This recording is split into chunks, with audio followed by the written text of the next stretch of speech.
గుజరాత్లోని చోర్వాడ్ని వదిలి ఉద్యోగం కోసం ఇడెన్ చేరుకుని అక్కడున్న ఏబెస్ అండ్ కంపెనీలో పనిచేయడం ప్రారంభించారు ధీరుభాయ్.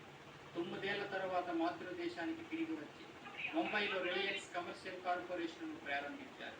అది ఒక ట్రేడింగ్ సంస్థ, అంటే కొనుగోళ్లు అమ్మకాలు నిర్వర్తించే సంస్థ అన్నమాట.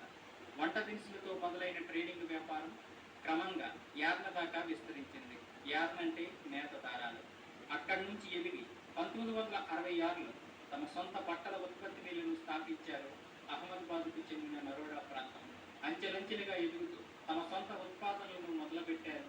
బట్టలకు సంబంధించిన అన్ని రంగాలలో మొదటగా బట్టలు, ఆ తర్వాత వాటికి అవసరమైన నేత దారాలు, ఆపై ఆ దారాలను తయారు చేసే పాలియస్టర్ ఉత్పాదనకు అవసరమయ్యే పెట్రోకెమికల్స్, ఆ పెట్రోకెమికల్స్ ఉద్భవించే ముడిచమురు, ఇంకా గ్యాస్. వీటన్నిటికీ మూల కారణమైన ముడిచమురికై భూగర్భ పరిశోధన, బట్టలతో మొదలైన చిన్న వ్యాపారం అనుబంధ విభాగాలను విస్తరించి చివరికి భూమిలోంచి ముడిచమురును వెతికి వెలుపులకు లాగే వ్యాపారంగా ఎదిగింది. ఫలితం వేల కోట్ల వ్యాపారం. ప్రపంచవ్యాప్తంగా పేరు ప్రఖ్యాతులు సంస్థను స్థాపించిన ధీరుభాయ్ గారు 1977లో రిలయన్స్ పబ్లిక్ లిమిటెడ్ సంస్థగా మార్చారు.